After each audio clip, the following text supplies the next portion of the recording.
Hi everyone, you are watching serials यापा, जहाँ पे हम देते हैं आपको आप ही के फेवरेट शो राधा कृष्ण की पूरी इंटरेस्टिंग अपडेट। आज रात के एपिसोड की शुरुआत होती है श्री कृष्ण के साथ, जो कि राधा को सब कुछ याद करवाने के बाद राधा के द्वार ना खुलने पर भी निराश हताश होकर लौट रहे होते हैं। तभी राधा उन्हें रोकती है और कहती है, रुक जाइए श्री कृष्ण।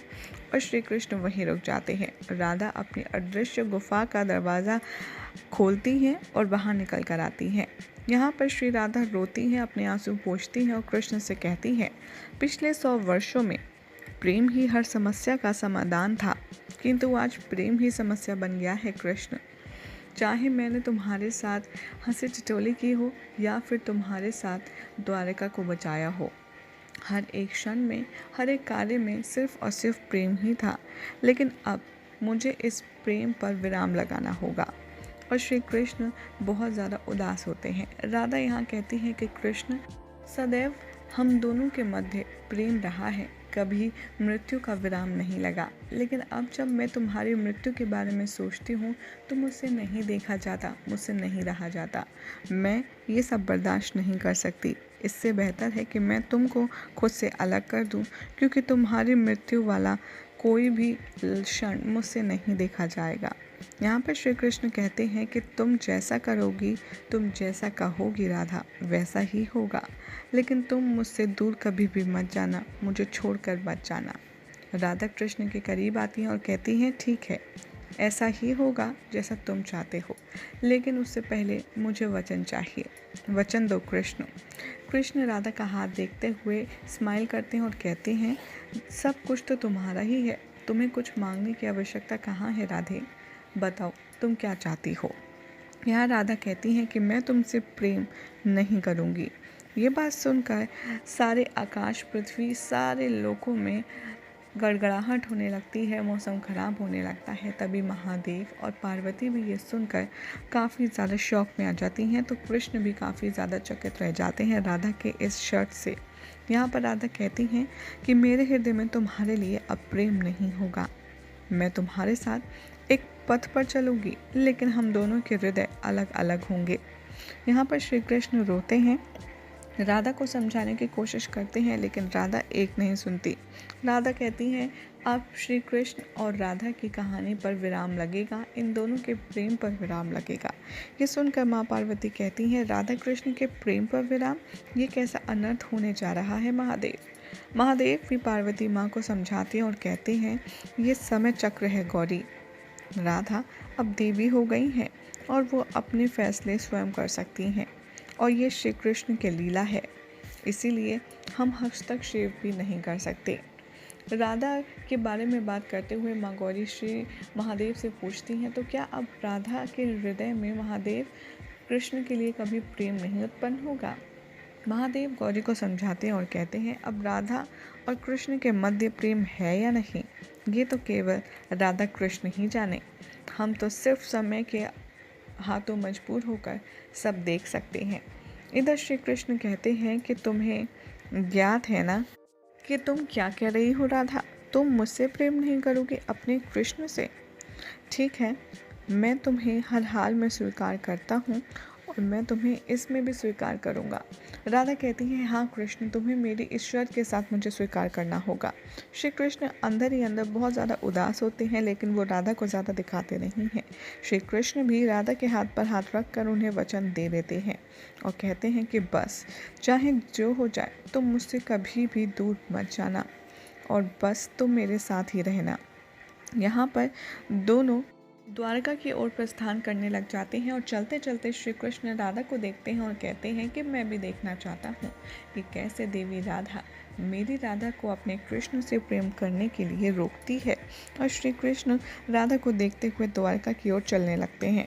इधर द्वारिका से बाहर निकलता हुआ सांप बहुत ही ज़्यादा क्रोध में नजर आएगा और उसके हाथ में एक संदेश जैसा कुछ होगा और वो सीधा पहुंच जाएगा असुर गुरु शुक्राचार्य के पास। वहाँ पर वो असुर गुरु शुक्राचार्य को ना देखकर और भी ज़्यादा क्रोधित हो जाएगा और उन्हें चेतावनी देकर आएगा कि आप मेरे सामने अभी प्रकट होइए, मैं आपसे विनती करता हूँ, मैं आपसे मिलना चाहता हूँ गुरुदेव। जैसे असुर गुरु नहीं आते हैं तो सामने हवन कुंड में अग्नि प्रवाहित करता है और अपने आप का दहन करने लगता है और कहता है कि आज मैं अपने शरीर की आहुति देने जा रहा हूँ आपको, और अपने आप में आग लगा देता है। तभी वहाँ पर शुक्राचार्य आते हैं और शाम को चिल्लाते हैं और कहते हैं कि तुम अत्यधिक मूर्ख हो, तुम्हारे ऐसा करने से क्या हो जाएगा। यहाँ पर शाम कहता है कि चाहे जो हो जाए, मैं अब पिताश्री से और नहीं हार सकता, मैं उनसे हार कर मुझे मौत ही मंजूर है, क्योंकि आप तो कुछ कर नहीं रही हैं राधा और कृष्ण को अलग करने के लिए। गुरु शुक्राचार्य उसे समझाते हैं और कहते हैं कि तुम मर जाओगे तो कायर ही साबित होगे, इससे तुम कोई बहादुर नहीं बनोगे और ना ही राधा कृष्ण अलग होंगे। क्या तुम कृष्ण की भांति अपने अहंकार को त्याग सकते हो? यदि हाँ, तो सब कुछ सफल हो सकता है और तुम भी सफल हो सकते हो। शाम कहता है कि यदि मैं मर जाऊंगा, मेरा शरीर ही नहीं रहेगा, तो अहंकार कहाँ से रहेगा। गुरुदेव उसे समझाने की पूरी कोशिश करते हैं और आग बुझाते हैं और कहते हैं कि सुनो, यदि तुम्हें कृष्ण को बर्बाद करना है तो तुम्हें उसके लिए एक रणनीति बनानी होगी।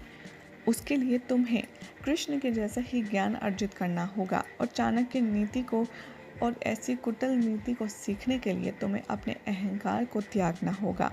यदि तुम अपने मान अपमान के परे हो जाओगे तो मुझे यकीन है कि कृष्ण की बर्बादी में तुम एक बड़ा माइलस्टोन साबित हो सकते हो। इधर द्वारिका में सब अपनी अपनी तैयारी कर रहे होते हैं कि कैसे सभी लोग आएंगे और द्वारिका में श्री कृष्ण और राधा का एक बार फिर से भव्य स्वागत करेंगे। जैसे ही राधिका और श्री कृष्ण द्वारिका में एंटर होने वाले होते हैं, राधा कृष्ण को रोकती हैं और कहती हैं कि कृष्ण, द्वारिका में सदैव सबने हमें प्रेमी के रूप में देखा है, इसलिए हम द्वारकावासी के सामने वैसे ही जाएंगे। लेकिन तुम भूलना मत कि हमारे मध्य अब कोई भी प्रेम प्रसंग नहीं होगा और ना ही हम दोनों के हृदय मिले होंगे।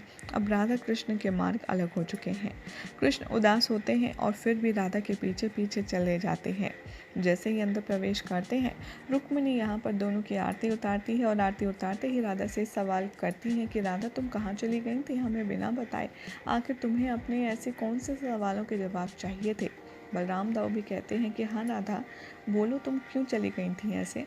राधा सबको चुप कराने के लिए कह देती हैं कि दरअसल मेरा मन बहुत विचलित था, इसलिए मैं अपने कुछ प्रश्नों का जवाब लेने गई थी, लेकिन अब मुझे मेरे प्रश्नों का उत्तर मिल चुका है।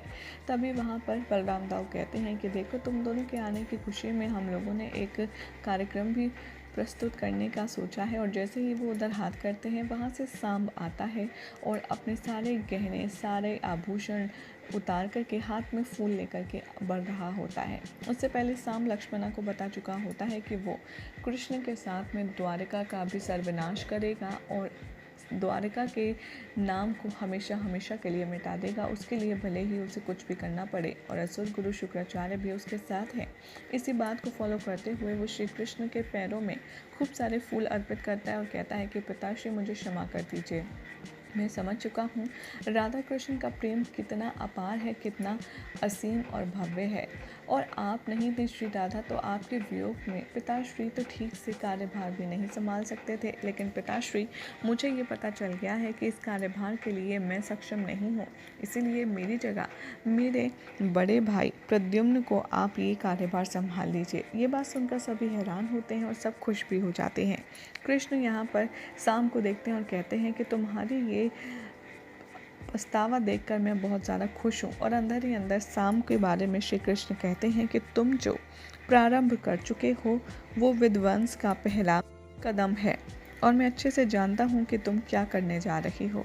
और श्री कृष्ण को फ्लैशबैक में वही श्राप याद आता है कि यदुवंश का अंत हो जाएगा, यदुवंश में भी कोई जीवित नहीं बचेगा। और महादेव भी ये बात सुनकर बहुत ज़्यादा परेशान हो जाते हैं और उन्हें समझ आ जाता है कि शाम ये जो अच्छा बनने का नाटक कर रहा है, ये उस श्राप को पूरा करने का पहला कदम है। और ये देखकर शाम उनको गुस्से में स्माइल करता है और श्री कृष्ण उन्हें देखकर उदास ही रहते हैं। यही हो जाएगा आज रात के एपिसोड का एंड, जिसके बाद कल क्या होगा आपको बताएंगे नेक्स्ट रिपोर्ट में। और ऐसी ही अमेजिंग अपडेट्स के लिए हमारे चैनल सीरियल सियापा को सब्सक्राइब फटाफट से कर लें।